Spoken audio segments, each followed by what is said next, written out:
ওকে, so গতদিন আমরা এই গ্রাফ থিওরির যে চ্যাপ্টারটা শুরু করেছিলাম এবং কিছু টার্ম দেখেছিলাম।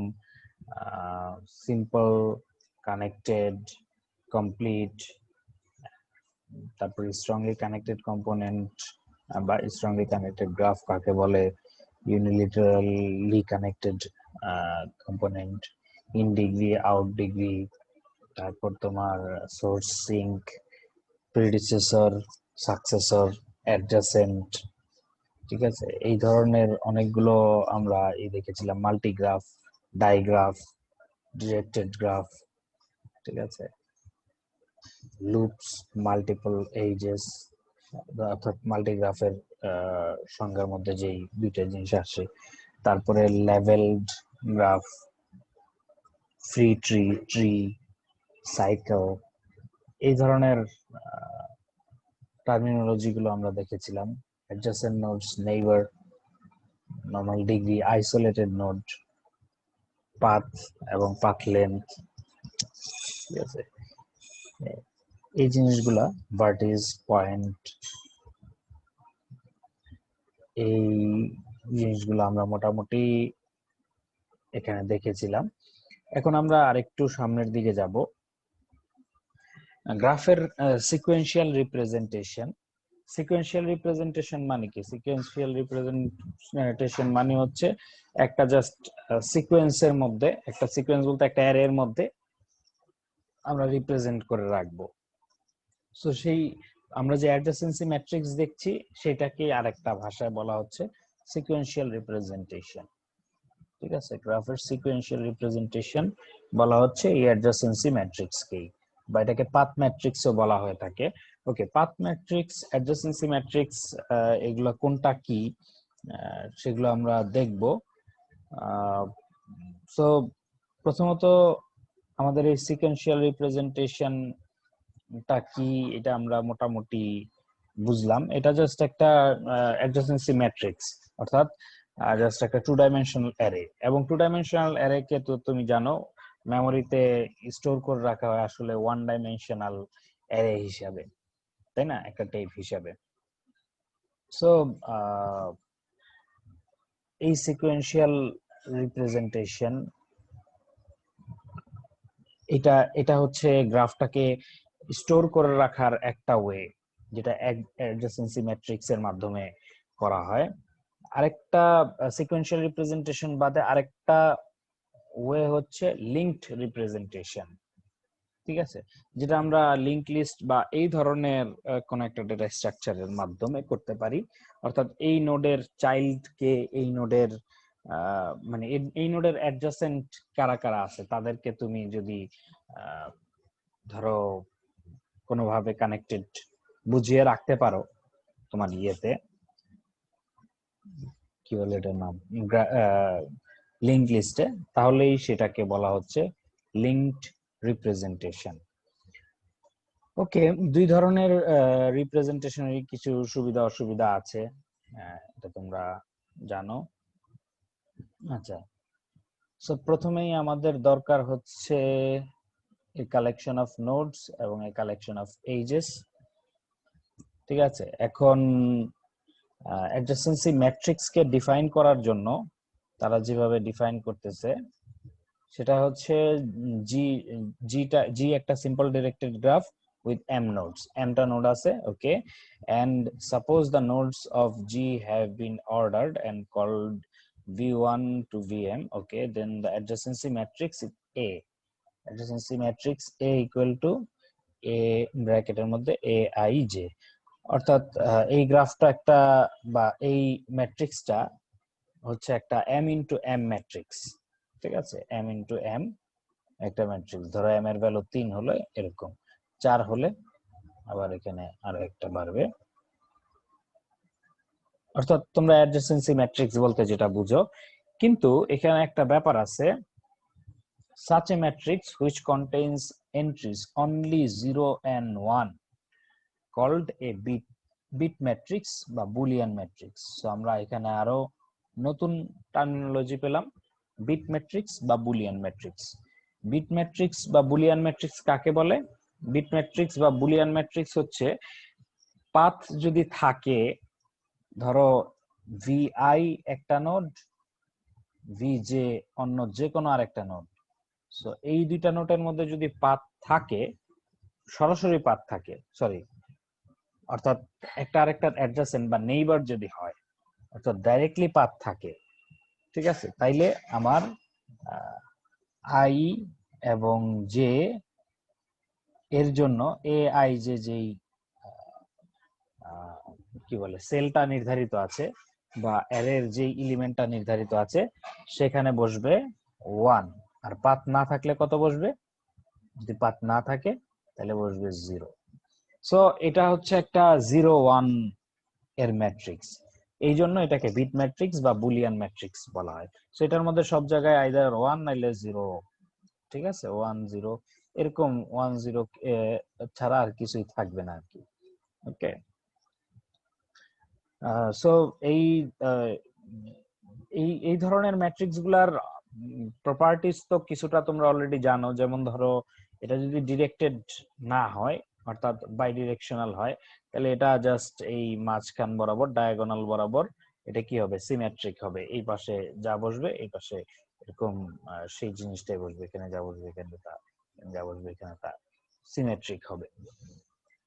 আচ্ছা, সো এখানে আসলে বিট ম্যাট্রিক্স এর সংজ্ঞাটাই দেওয়া আছে মেইনলি। সো এই বিট ম্যাট্রিক্স আসলে একটা অ্যাডজাসেন্ট ম্যাট্রিক্স, কিন্তু অ্যাডজাসেন্ট ম্যাট্রিক্সে আমরা আরো কিছু বলে দিতে পারি। এই যে আমি সিমেট্রিকের কথাটা যেটা বললাম, এটা এখানে বলা আছে। আচ্ছা, if G is a multigraph, then adjacent matrix G is the M into M matrix defined by setting Aij equal to the number of edges.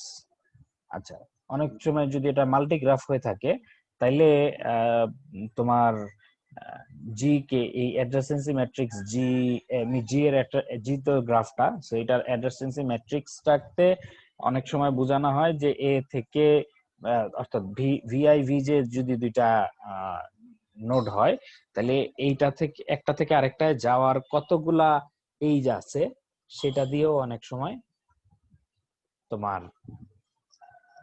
Adjacency ম্যাট্রিক্সটাকে define করা হয়।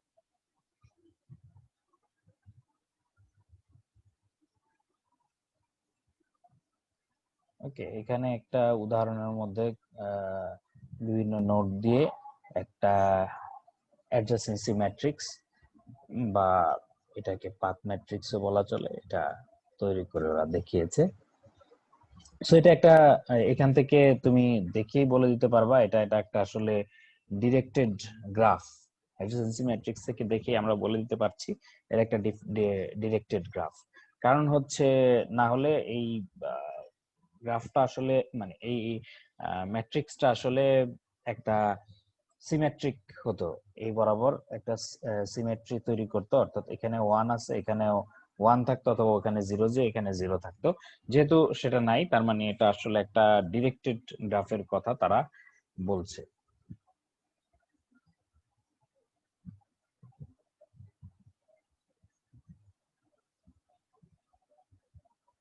আচ্ছা, সো এখানে ওই ডিসক্রিট ম্যাথেও তোমরা এই জিনিসগুলা দেখেছো আর কি। ওই যে পাওয়ার, consider the powers of a square, a cube of the adjacency matrix A of the graph. Let AK equal to ij entry in the matrix AK. So এটা দিয়ে কি আসলে যেন বের করে, কেউ কি মনে আছে কিনা, বলতে পারবা কিনা? a square, a cube, a to the power 4, এগুলো আসলে কি মিন করে?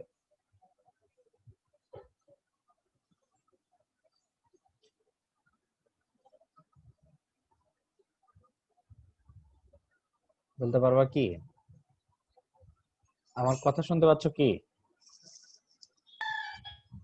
জি স্যার, শুধু ওকে, তাহলে একটু বলো দেখি, কেউ কারোই মনে নাই ডিসক্রিট ম্যাথে এই যে এ স্কয়ার, এ কিউব, এগুলা দিয়ে আমরা আসলে কি বুঝিয়েছিলাম? এ দিয়ে তো ম্যাট্রিক্সটা, মেইন ম্যাট্রিক্সটা বুঝাচ্ছি, অর্থাৎ ধরো এই বিট ম্যাট্রিক্সটা বুঝাচ্ছি বা অ্যাডজাসেন্সি ম্যাট্রিক্সটা বুঝাচ্ছি।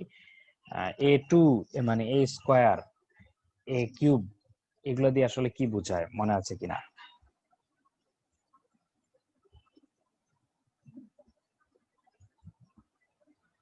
আচ্ছা, অ্যাকচুয়ালি এ, শুধু এ যেটা, সেটার মধ্যে জাস্ট ডিরেক্টলি যারা অ্যাডজাসেন্ট বা ডিরেক্টলি যারা নেইবার, ডিরেক্টলি কানেক্টেড, তাদেরকে আমরা বলতে তাদের সেই এইজ গুলার করেসপন্ডিং জায়গায় 1 থাকতেছে।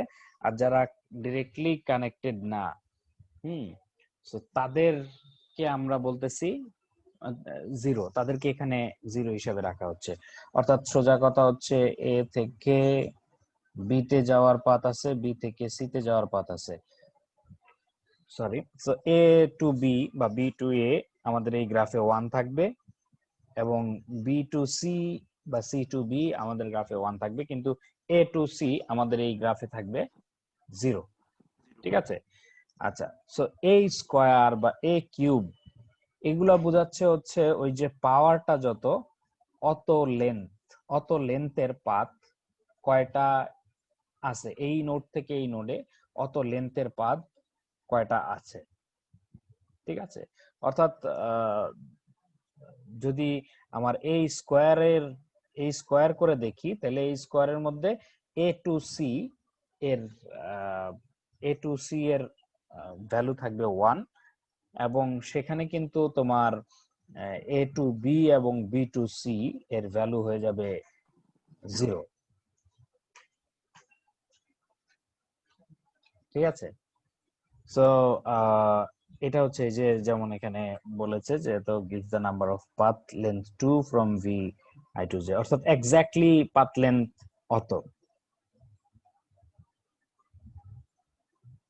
So এই যে the ij entry in matrix AK gives the number of paths of length k from vi to vj. Okay, so এইভাবে আমরা স্কয়ার করে করে বের করতে পারি, এবং অত লেন্থের, ধরো একটা নোড থেকে আরেকটা নোডের 10 লেন্থের পাথ, 10 লেন্থ পর্যন্ত, 10 লেন্থ বা তার চেয়ে কম লেন্থের পাথ কতগুলো আছে সেইটা যদি হিসাব করতে চাও, তাইলে তোমাকে ওই এ প্লাস এ স্কোয়ার প্লাস এ কিউব এরকম করে করতে করতে এ টু দি পাওয়ার 10 পর্যন্ত যোগ করতে হবে। ঠিক আছে? সো এইগুলা যদি যোগ করে বের করো, তাহলে তুমি পাচ্ছ যে 10 বা তার চেয়ে কম লেন্থের কতগুলা পাথ এখানে এক্সিস্ট করে, সেগুলোকে যোগ করে পাচ্ছে এটা। এই যে এখানে বলেছে যে B R gives the number of paths of length R or less from node I to J. Okay, আচ্ছা, সো এখানে আবার পাথ ম্যাট্রিক্স এর কথা বলেছে। পাথ ম্যাট্রিক্স বা এটাকে রিচেবিলিটি ম্যাট্রিক্সও বলা হয়, পাথ ম্যাট্রিক্স বা রিচেবিলিটি ম্যাট্রিক্স। ওকে, পাথ ম্যাট্রিক্স বা রিচেবিলিটি ম্যাট্রিক্স কি কেউ কি বলতে পারবা? বলতে পারার মানে এই লাইনটা দেখেই বলতে পারার কথা, যদি বলতে পারো তাহলে বলো তো কেউ একজন।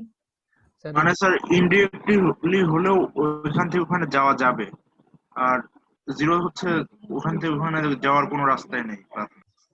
মানে কোনো না কোনো ভাবে একদিক দিয়ে না একদিক দিয়ে যাওয়ার কোনো একটা পাথ থাকলে, অনেক ঘুরে টুরে হোক বা যেভাবেই হোক, একটা যাওয়ার পাথ থাকলেই এই পাথ ম্যাট্রিক্স এর মধ্যে 1 থাকবে। আর যদি যাওয়ার কোনো পাথ না থাকে তাহলে কি হবে? 0 থাকবে।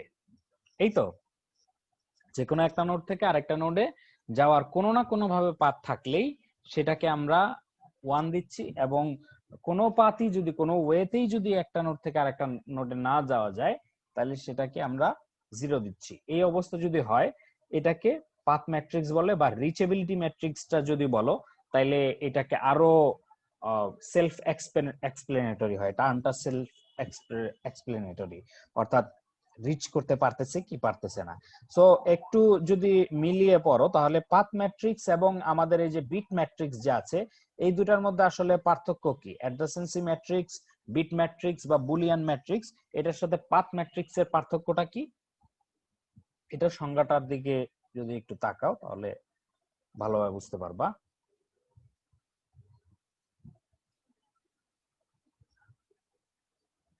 কেউ কি বলবা? স্যার, পাথ অ্যাডজেসেন্সি ম্যাট্রিক্সে হচ্ছে অ্যাডজেসেন্ট নোডগুলোর ক্ষেত্রে 1 থাকে, অর্থাৎ আমার একটা ভার্টেক্সের সাথে কোন কোন ভার্টেক্স অ্যাডজেসেন্ট আছে, অর্থাৎ তাদের মধ্যে একটা এজ আছে সেটা নির্দেশ করে। এক্স্যাক্টলি। আর এটা হচ্ছে বিট ম্যাট্রিক্সে। আর পাথ ম্যাট্রিক্সে হচ্ছে আমি একটা নোড থেকে অন্য কোন কোন নোডে যেতে পারবো সেগুলোকে রিপ্রেজেন্ট করে। গুড।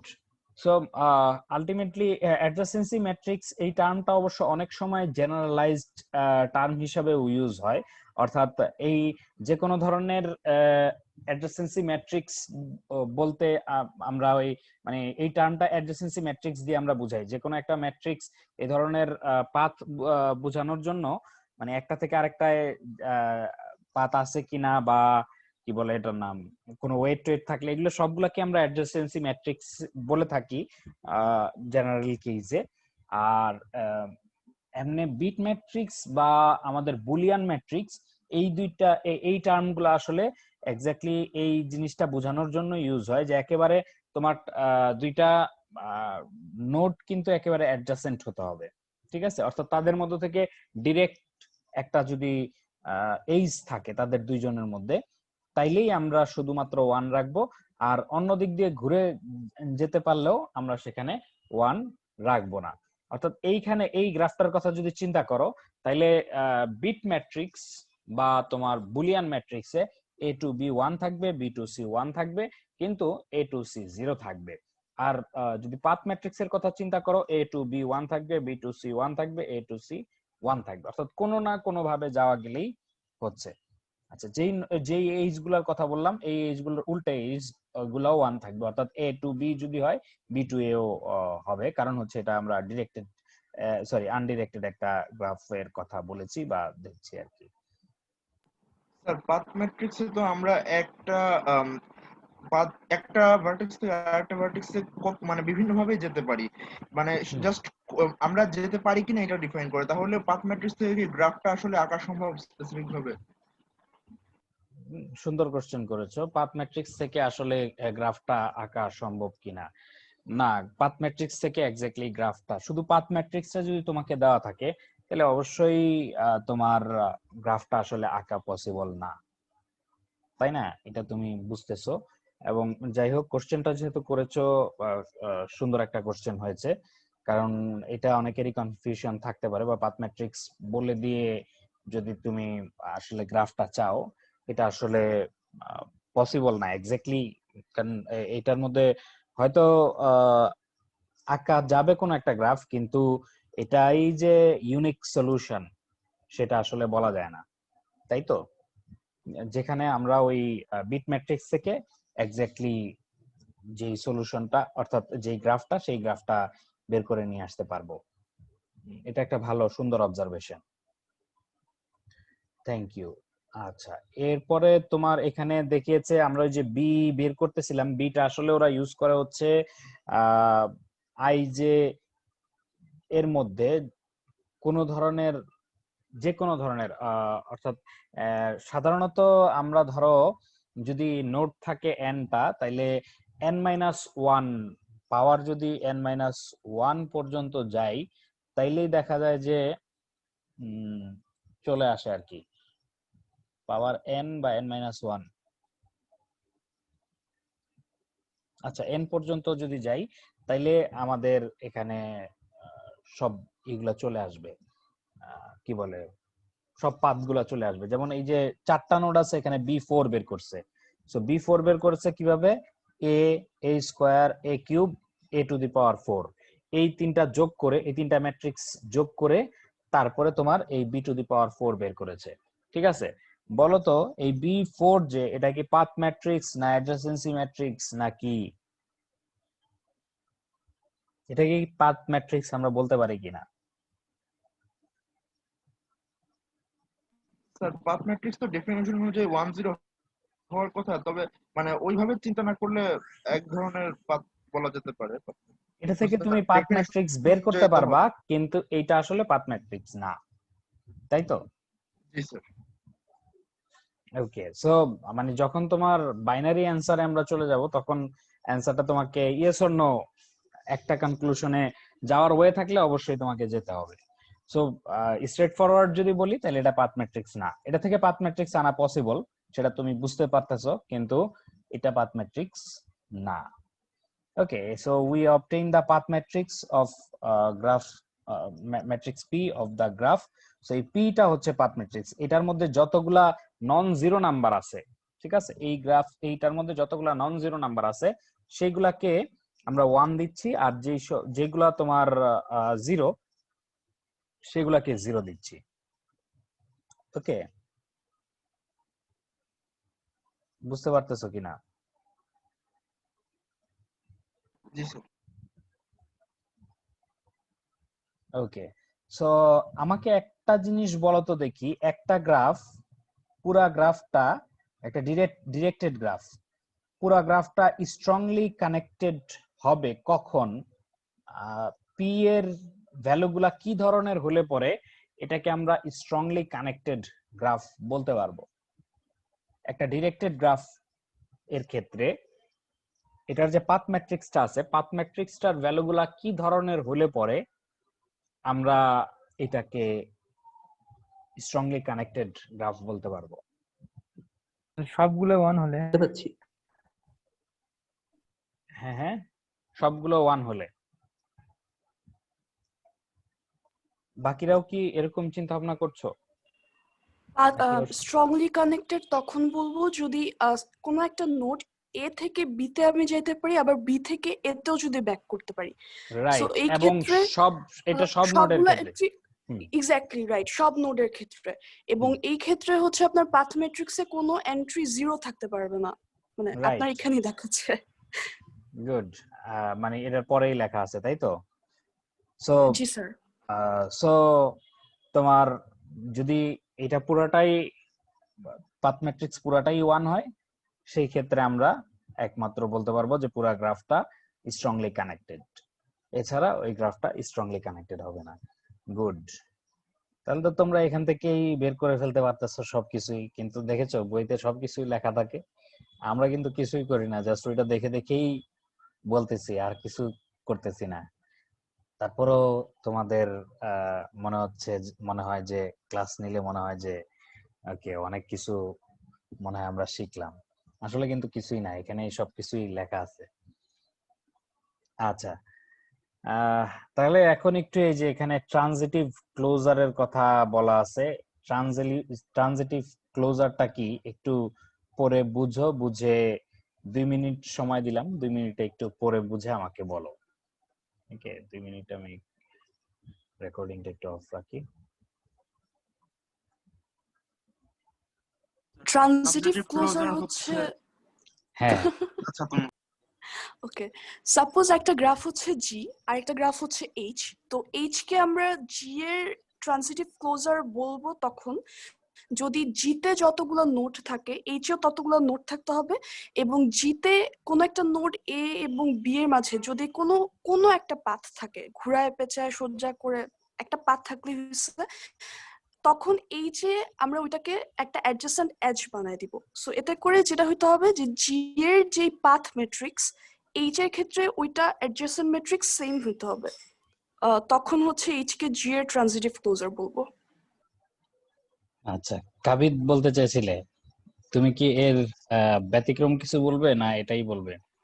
স্যার ব্যতিক্রম কিছু না, মানে আমি হ্যাঁ, জাস্ট বলো। এভাবে বলতাম যে একটা গ্রাফের পাথ ম্যাট্রিক্সকে অ্যাডজেসেন্ট ম্যাট্রিক্স ধরে আমরা যদি নতুন একটা গ্রাফ আঁকি, তাহলে দ্বিতীয়টা হবে প্রথমটা ট্রানজিটিভ ক্লোজার। আর এখানে আমার যে কোনো পাথ প্রথম মানে আমাদের মেইন গ্রাফে যে কোনো পাথ থাকলেই আমরা সেকেন্ড আমাদের ট্রানজিটিভ ক্লোজারে সরাসরি একটা এজ থাকবে। এখানে আমার সুবিধাটা হবে যে আমার পাথ আছে কিনা এটা আমার আঙুল দিয়ে খুঁজতে হবে না, আমি সরাসরি দেখতে পারবো যে কোনটার পাথ আছে কোনটার পাথ নাই। পাথ না থাকলে সেটার মধ্যে এজও থাকবে না। গুড, তার মানে হচ্ছে আমরা এখানে ওই যে গতকালকে ড্যাগ এর কথা বলেছিলাম সেই ধরনের কিছু পাচ্ছি কিনা, মানে এটার মধ্যে কি সাইকেল থাকবে বা থাকবে না এই ধরনের কোনো কিছু বলা যায় কিনা?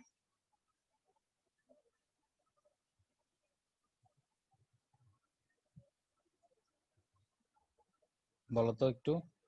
ড্যাগ একটা কনসেপ্ট বলেছিলাম, ডিরেক্টেড অ্যাসাইক্লিক গ্রাফ। সো ড্যাগটা তৈরি হয় হচ্ছে ওই স্ট্রংলি কানেক্টেড কম্পোনেন্ট গুলোকে একটা নোড ধরে তারপরে বাকি গ্রাফটা যেরকম থাকে সেরকম। সো সেটাই কি ট্রানজিটিভ ক্লোজার কিনা? সরি।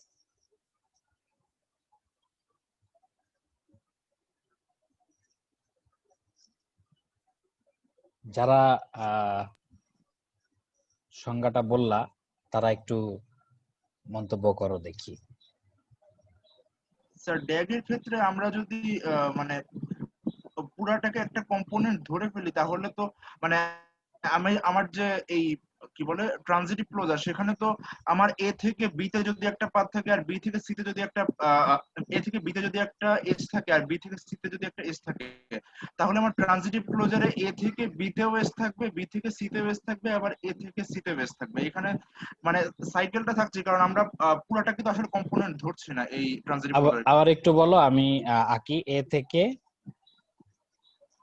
থেকে বি তে এজ, ওকে, তারপরে আর বি থেকে সি তে।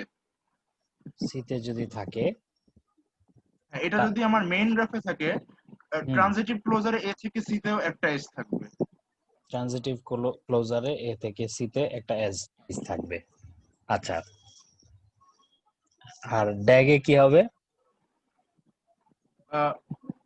ড্যাগে স্যার, স্যার এখানে তো মানে যদি এর বাইরে অন্য কোনো এজ থাকে তাহলে এটা কানেক্টেড কম্পোনেন্ট হিসেবে অন্যটার সাথে কানেক্ট করবে, এরকম দেখাবে। আচ্ছা, সো আসলে ড্যাগ আর এটা একই কনসেপ্ট না। এটা প্রথম থেকে বোঝা যায় এইভাবে, ড্যাগের মধ্যে কিন্তু আসলে তোমার নোট সংখ্যা কমে আসে। ধরো এখানে বি ই এফ এই ধরনের যদি কোনো কিছু থাকতো, ঠিক আছে, তাহলে এইটাকে আমরা ড্যাগের মধ্যে একটা কম্পোনেন্ট ধরতাম, ঠিক আছে, এবং এটা একটা নোড হয়ে যেত।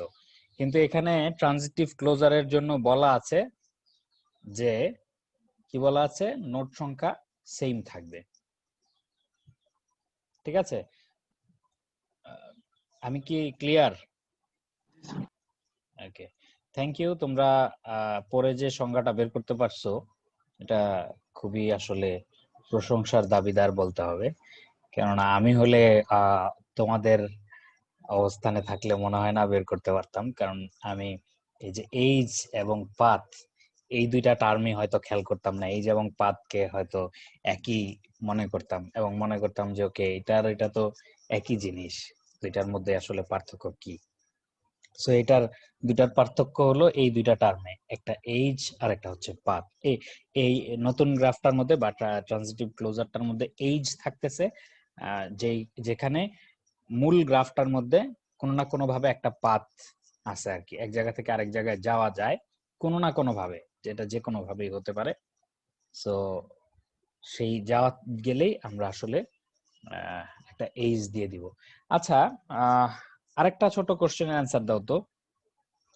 একটা গ্রাফের ট্রানজিটিভ ক্লোজার, একটা গ্রাফের ট্রানজিটিভ ক্লোজারের জন্য যেই পাথ ম্যাট্রিক্সটা হবে, সেটাকে কি আমরা ওই গ্রাফের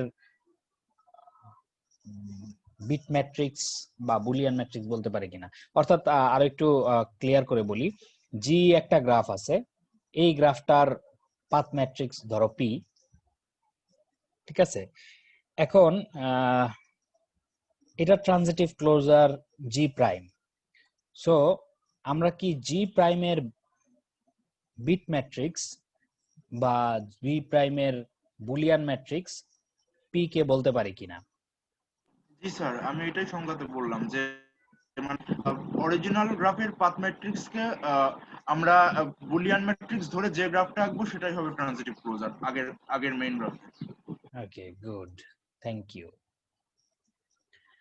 আচ্ছা, এখানে একটু রিমার্কস দিয়েছে কি সেটা আমরা একটু দেখি। The adjacency matrix A and the path matrix P of graph G may be viewed as logical matrix where 0 presents false and 1 presents true. Thus, the logical operations of AND OR may be applied to the entries of A and P. The values of AND and OR appear in figure eto. This operation will be used in the next section. Okay, এখন আমরা আরেকটু খেলাধুলা করে next সেকশনে আমরা যাব, কিন্তু তার আগে আরেকটু জিনিস আমরা ক্লিয়ার হয়ে নেই। আমরা যে এই যে পাথ ম্যাট্রিক্সটা তৈরি করতেছি, ঠিক আছে, বলো দেখি এই পাথ ম্যাট্রিক্সটা তৈরি করার জন্য আমার কেমন কমপ্লেক্সিটি লাগতেছে। এখানে হিসাবটা যদি একটু করো তাহলে একটু সুবিধা হবে। সো কেমন কমপ্লেক্সিটি লাগবে বলো দেখি এটা তৈরি করার জন্য। এখানে যে অ্যাপ্রোচটা দেখানো আছে এই অ্যাপ্রোচ অনুযায়ী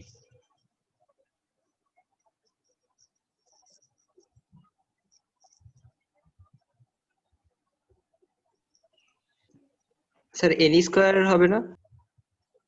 এন স্কয়ারে মুখস্থ বলে দিলে হবে না, একটু বুঝিয়ে বলতে হবে যে এইভাবে হচ্ছে। স্যার আমাদের প্রত্যেকটা নোডের জন্য প্রত্যেকটা নোড খুঁজতে হচ্ছে, আবার এটা নোড খুঁজতে হচ্ছে, মানে এটা নোডের ক্ষেত্রে, সেক্ষেত্রে এন স্কয়ারই তো হওয়ার কথা। আচ্ছা,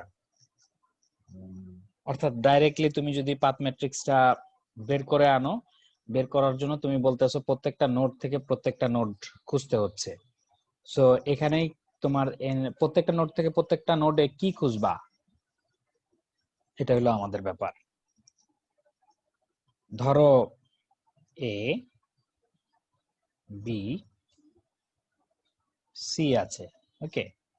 এখন এ আর সি এর মধ্যে যে একটা পাথ এক্সিস্ট করে, এটা তুমি এ এর ইনফরমেশন আর সি এর ইনফরমেশন থেকে কিভাবে পাবা? বুঝতে পেরেছো কিনা আমার কোশ্চেনটা? জি স্যার, বুঝতে পেরেছি। ওকে, তাহলে এবার বলো দেখি।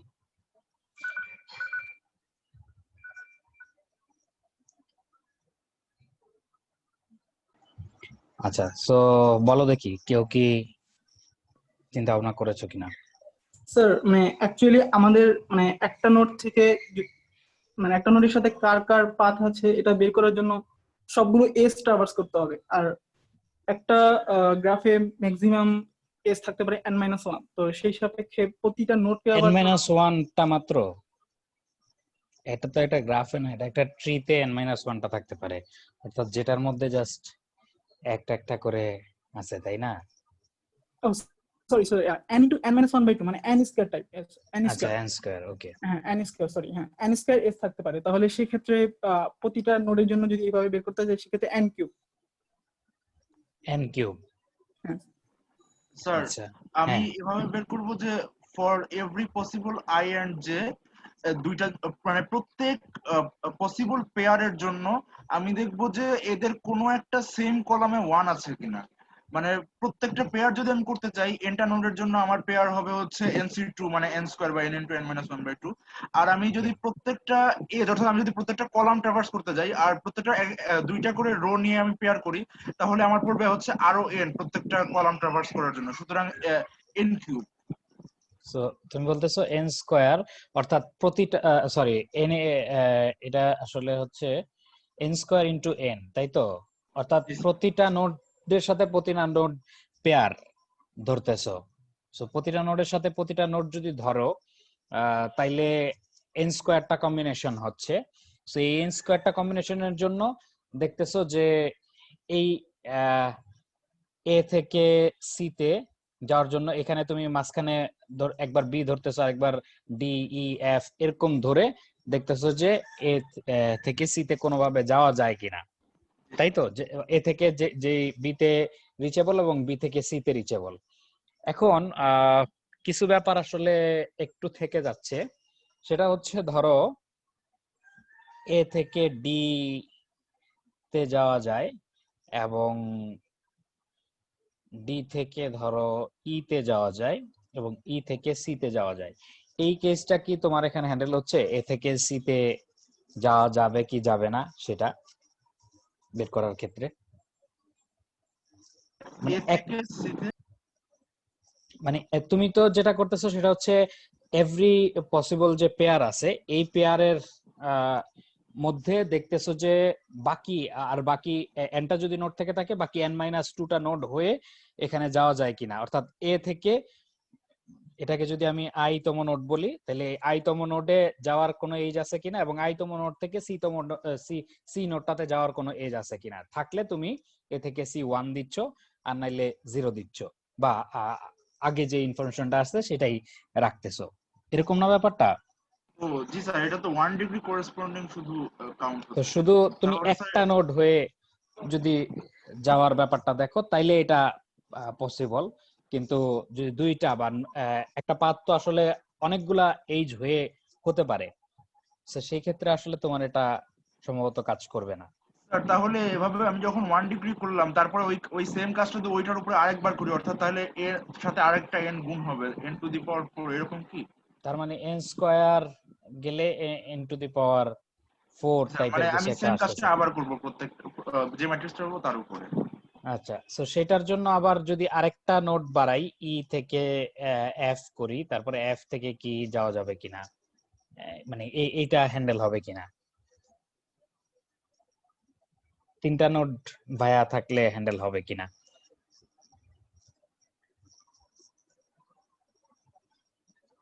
ঠিক আছে, যাক, তোমরা অন্তত অবজারভেশন করেছো বা চিন্তা ভাবনা করেছো, অন্তত জিনিসটা মাথায় আসছে যে কি প্রবলেমটা কি সেটা বুঝতে পেরেছো। আমরা এইখানে যেই অ্যাপ্রোচটাতে করে এনেছে সেই অ্যাপ্রোচটা যদি একটু দেখো, সে প্রথমে বের করেছে আমার কয়টা পাথ, কতগুলো পাথ পসিবল, সেই একটা ম্যাট্রিক্স বের করে এনে সেখান থেকে তারপরে পাথ ম্যাট্রিক্সটা বের করেছে। এই অ্যাপ্রোচে করতে গেলে আমার কমপ্লেক্সিটিটা কত বলো দেখি? এই n কিউব, কিভাবে n cube? Sir matrix multiplication আছে তো এখানে, এটা তো স্যার n কিউব নিচ্ছে। ম্যাট্রিক্স মাল্টিপ্লিকেশন কি একটা? না স্যার nটা। ম্যাট্রিক্স মাল্টিপ্লিকেশনের কমপ্লেক্সিটি কত? n cube. তাহলে ম্যাট্রিক্স মাল্টিপ্লিকেশনের কমপ্লেক্সিটি যদি n কিউব হয় আর তাহলে n টু দি এরকম, পাওয়ার 4 আসে। আচ্ছা n টু দি পাওয়ার, আচ্ছা আমরা আরো একটু ডেপথে দেখি যে আসলে n টু দি পাওয়ার 4 দিয়ে হচ্ছে কিনা। এ তো নরমালি আমরা বের করে আনতেছি, সমস্যা নাই। এ স্কয়ার, এটার মধ্যে দুইটা ম্যাট্রিক্সের মানে দুইটা ম্যাট্রিক্সের মধ্যে মাল্টিপ্লিকেশন হচ্ছে এ ইনটু এ, তার মানে এই ম্যাট্রিক্স মাল্টিপ্লিকেশনে যখনই যাচ্ছ আমরা জানি ম্যাট্রিক্স মাল্টিপ্লিকেশনের কমপ্লেক্সিটি হচ্ছে n কিউব। ওকে, এই স্কয়ারের সাথে আবার এ গুণ করে এ কিউব আসতেছে, এভাবে এ স্কয়ার গুণ করে এ টু দি পাওয়ার 4 আসতেছে। সেক্ষেত্রে তোমাকে একটু মানে হিসাব করে আইদার এক্সপ্লিসিটলি তোমাকে হিসাব করে বের করতে হবে যে কি বলে, এখানে এই স্কয়ারের সাথে এ গুণ করে এ কিউব বের করতে পারতেছো। এখন তুমি যদি আবার এ টু দি পাওয়ার 4 কে বের করার সময় কিভাবে বের করবা, এ কিউব ইন্টু এ সেটাও হতে পারে, আবার এ স্কয়ার ইন্টু এ স্কয়ার সেটাও হতে পারে। যাই হোক, এখানে কমপ্লেক্সিটির আসলে খুব বেশি পার্থক্য নাই, সো এটা আমাদের চিন্তা করে লাভ নাই। এভাবে করে করে আমাদের এমটা রাফলি এমটা মানে আসলে যদি এনটা নোড হয় তাহলে এনটা ম্যাট্রিক্স মাল্টিপ্লিকেশন আমাদের লাগতেছে রাফলি। ঠিক আছে, আমাদের জাস্ট এস্টিমেশন দরকার, তাহলে এন, তাইলে আমাদের এই বি4 বের করে আনতে n to the power 4 complexity রাখতেছে, রাইট? এবং এখান থেকে জাস্ট তুমি দেখে দেখে 110 বসাচ্ছ, এটা জাস্ট n স্কয়ার, এটা খুব বেশি n টু দি পাওয়ার 4 এর কাছে কিছু না। তার মানে আসলে তোমার এই ধরনের একটা ম্যাট্রিক্স বের করার জন্য n to the power 4 complexity লাগতেছে। যদি আমার n এর মান 10 হয় তাহলে n টু দি পাওয়ার 4 সমান সমান কত? 10 টু দি পাওয়ার 4, তাই তো? যদি n এর মান 100 হয় 10 টু দি পাওয়ার 8, সরি মানে n এর মান যদি 100 হয় তাহলে হবে হচ্ছে 10 two the power 8।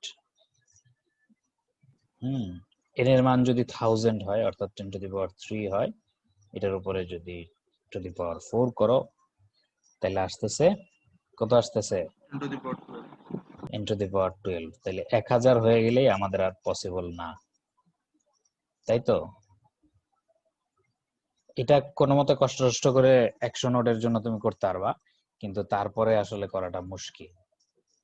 Okay, so এরপরে আমরা যেই জিনিসটা দেখব বা যেই অ্যালগোরিদমটা দেখব সেটা হচ্ছে এটার complexity n to the power 4, মানে বুঝতেই পারতেছো যে আসলে একটা হিউজ কমপ্লেক্সিটি।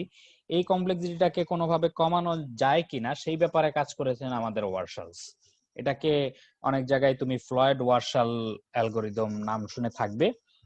এছাড়াও এটার আরো আরেকজনকে সম্ভবত অ্যাড করা হয়, কাকে অ্যাড করা হয় আমার ঠিক মনে নাই। আচ্ছা, সো এই ওয়ারশালস অ্যালগোরিদমটা আমরা এর পরে কোনো একদিন দেখব, যেহেতু আজকে আসলে ওভার টাইম হয়ে গেছে, একটা বেশি বেজে গেছে।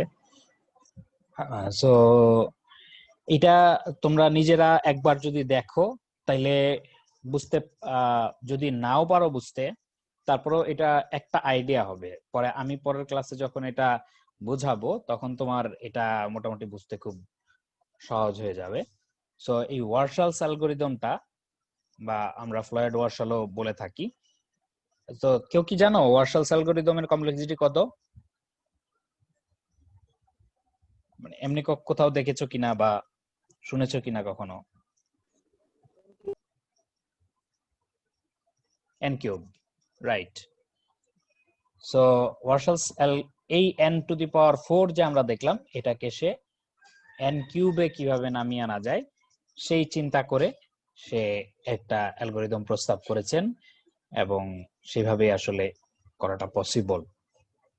ঠিক আছে, এখানে শুধুমাত্র ওই পাথ ম্যাট্রিক্স বের করাটাই না, এইটাকে একটু মডিফাই করে একেবারে শর্টেস্ট এক জায়গা থেকে আরেক জায়গায়, যদি ওয়েটেড গ্রাফ হয়, ওয়েটেড গ্রাফ মানে তো বুঝেই, অর্থাৎ এইজ গুলার বিভিন্ন ওয়েট থাকবে, লেভেলড গ্রাফ যেটা।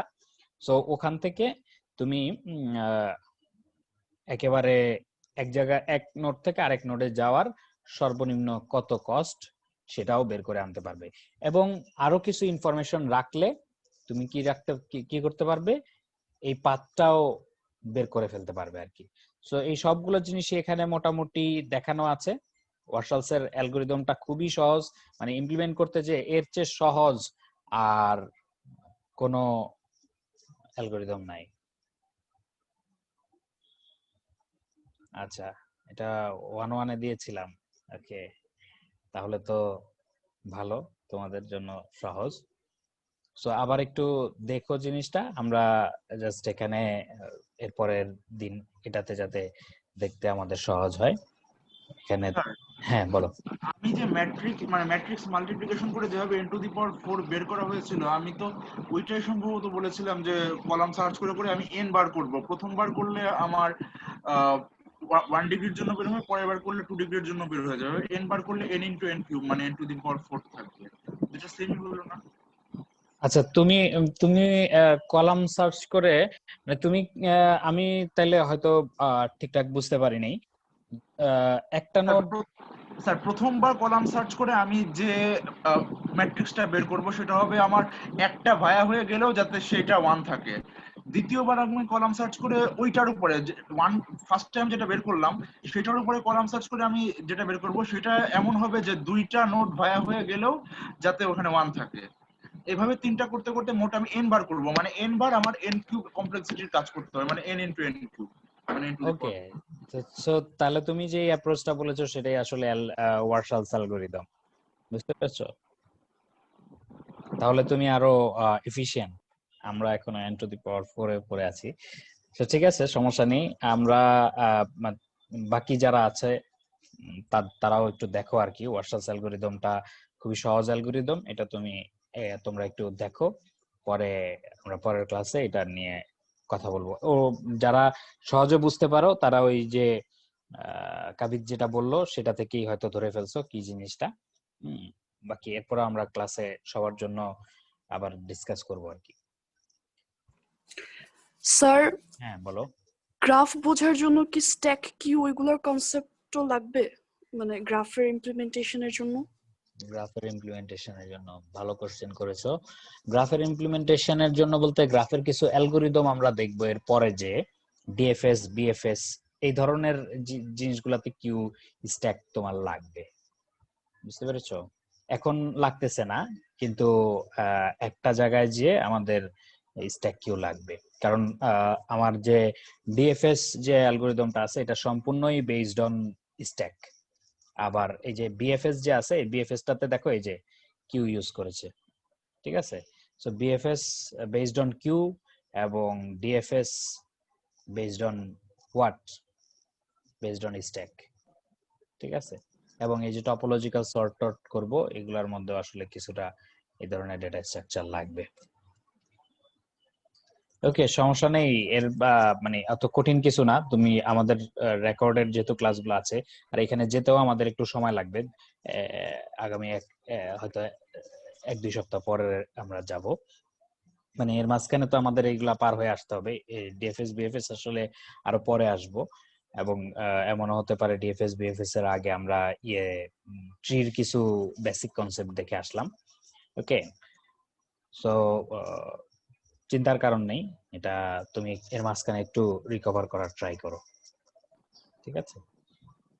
ওকে, স্যার, হ্যাঁ হ্যাঁ অনেকে বলো। কি বলে ডিএফএস বিএফএস এগুলো সিম্পলিসিটির দিক থেকে ওয়ারশালের চেয়ে বেশি ইজি, মানে ডিএফএস বিএফএস অনেকে আগে শিখে সাজেস্ট করে। স্যার তাহলে কি মানে হ্যাঁ এখানে করতে পারো, ওয়ারশালের সেটা কোনো ব্যাপার না, কিন্তু ওয়ারশালসটা হচ্ছে বোঝাটা একটু অনেক সময় ডিফিকাল্ট মনে হয় আর কি। কিন্তু ওয়ারশালস এর আমি বলেছি কোডের কথা, কোড একেবারে সিম্পল, জাস্ট 3টা ফর লুপ, ঠিক আছে? মানে তোমাকে যদি ওয়ারশালস এর কোড করতে বলা হয় আর ডিএফএস বিএফএস এর কোড করতে বলা হয়, তোমার মানে আমার মনে হয় যে 90 আপ বা 100%ই হতে পারে যে ওয়ারশালস চুজ করবে, ঠিক আছে? ওয়ারশালস বোঝাটা একটু কষ্টকর, মানে কিভাবে আসলে এই জিনিসটা কাজ করতেছে। এই যে দেখো, এটা হচ্ছে ওয়ারশালস এর কোড আর কি, ঠিক আছে? ওয়ারশালস এর একটা শর্টেস্ট পাথের জন্য এই কোডটা, এই যে দেখো জাস্ট 3টা লুপ, ঠিক আছে? এখানে একটা, তার ভিতরে একটা, তার ভিতরে আরেকটা, নেস্টেড লুপ 3টা, আর কিছু না। এটাই হচ্ছে ওয়ারশালস অ্যালগরিদম।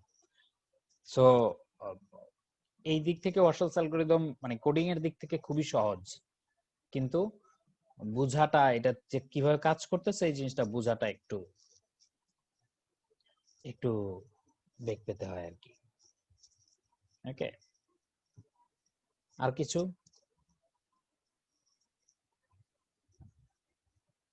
আর কোনো কোশ্চেন না থাকলে আজকে শেষ করব।